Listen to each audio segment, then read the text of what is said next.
Hi everybody, this is Craig Tanner for the Mindful Eye and the Daily Critique. Today's image was submitted by Georgia, who's an intermediate photographer from Woodstock, Georgia.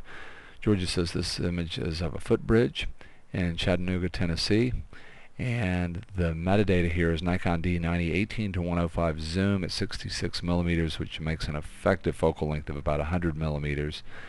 And the rest of the metadata is ISO 200, f11, and 1/200th of a second. Under questions and comments, Georgia says, should I try to do something with the trees of the sky? They both seem a little blah, but I don't want to take away from the bridge, which was really that color.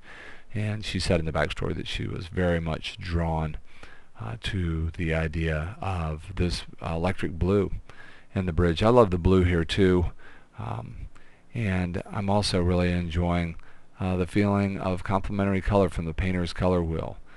You've got this blue that's a little bit more aqua than true blue, and then you have orange that is definitely undersaturated and a little bit darker than pure orange. But you definitely get a sense of blue and rust or blue and orange, which is a beautiful complementary color pair from the painter's color wheel. I'm also really enjoying the moment with the rain. Water saturates things, it makes them appear darker, and it can make colors overall in a scene appear a lot darker. And obviously the rain has created standing water on the bridge, and so we're getting the beautiful reflection of all that color in the superstructure of the bridge, and I think that works really well here. Georgia has chosen a formally symmetrical, or very close to it, type of composition for balance. What do I mean by that? In formally symmetrical shots, either on the X or Y axis, we can take the image and chop it in half and have almost the same thing on either side. The choice to compose like this when shooting architecture can be a great choice, because so many architectural structures, particularly exteriors, do have either a small or very high degree of formal symmetry. And so Georgia is really sort of composing here in a way that goes with the subject. What's interesting to me about the reflections is that it really helps to tie the image together on the x-axis in a formally symmetrical way, in the same way that the image is formally symmetrical if we talk about splitting the image on the y-axis. So really adds to this design idea of formal symmetry. Really beautiful color and really beautiful moment. When I look at George's questions and comments, I agree here that the sky is potentially taking away from the rest of the image. I say that because it's so bright, it's featureless, and it's at the top of the frame. When we end up with all this contrast right in here and it's at the top of the frame, it can really sort of pull us past the main subject in the image. Another thing that I'll say, and I've kind of been on this subject in several of the critiques since we came back online with their critiques, so much of the time we're drawn to a subject. It might be the shape of the subject, it might be the structure of the subject, it might be the color of the subject. But to me, the subject is secondary to light. When I teach composition, one of the things that I encourage people to do is sort of come up with your own list of sort of ingredients for the kind of pictures that you would like to take in the future. And that list could definitely change as your taste changes, as you maybe transition from shooting one subject for a long time into another subject. These days my list goes like this. Light is definitely at the top. I always try to remind myself that photography is painting with light, and I may be very drawn to a given subject, but if the light doesn't work with it, let's say works against it, or the light is just not dimensional enough for a subject, that I'm sort of compromised potentially from the beginning. I love color, so I actually think about color second, and I also love the design motif of repetition, and I'm just going to put an R there for that. We could also substitute the word rhythm. To me, using repetition is a really great way to create visual unity if that's what you're going for here. And we've already talked about how this is formally symmetrical, and there's all kinds of repetition and unity-based rhythms in this image. The next thing that I think about is camera position, and I'm just going to do abbreviation here, and then I think about layers. I'm just going to write the word layers. I think about layers of story. How can I make my compositions more and more layered to give psychological and visual depth to the image so the viewer can move further and further into it? And you could come up with your own list. But as a teacher is trying to help people shoot in a traditional way, photograph beautiful things beautifully, I would say this is one to ignore at your peril.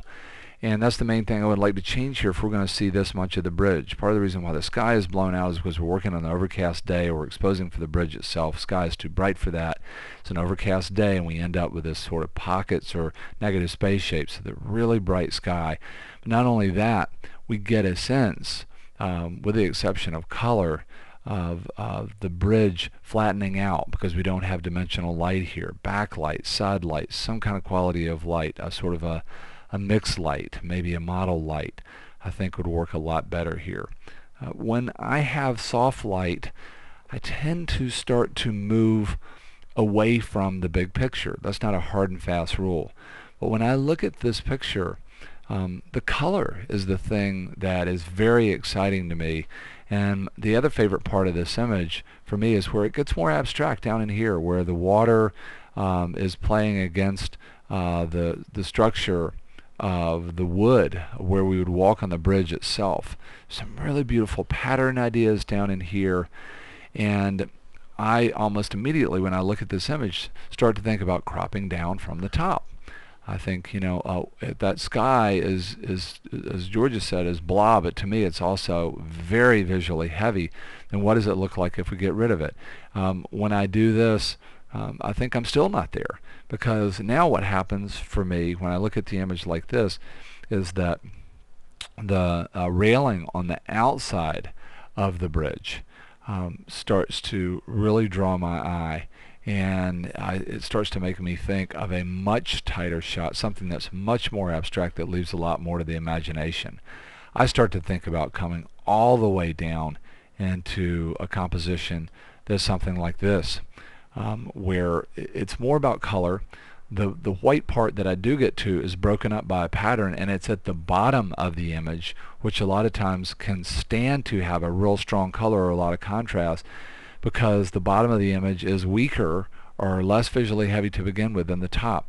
The other thing that I like about this composition is that it's dynamic. A lot of the times I like going for a dynamic composition when the light is really soft. So in other words, getting away from the feeling of formal symmetry where the light is hitting in the same place everywhere. One nice thing to do when you have formal symmetry is to use light as a way to create a layer of story that breaks that up. But when we combine this formally symmetrical camera position with the image and then the same quality of light everywhere, we can really start to push towards something that's static. Now we have an area of the image, the sort of anchoring or dominant.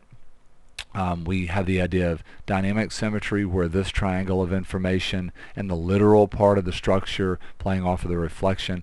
This is pretty visually heavy. It's up at the top, but it can potentially balance everything else. We also have more dynamic movement of color. We have sort of blue anchoring here, the rust anchoring here, and those playing off of each other on a diagonal. We also have an image now that asks some questions. The viewer now can start to imagine what this overall structure might look like. And there's another subtlety to me that I like in this tighter shot, which is this part of the structure of the bridge starts to become more mysterious. It starts to play in a way that to me is sort of elegant and can create another very subtle layer of information to make us wonder what the whole structure might look like. Where to me in the bigger picture, these broken up very slight lines, it's very elegant diagonal lines, get lost. Yeah, I really enjoy Georgia's choice of a subject. I love color so much. I love the moment with the water and the saturated colors and the reflection.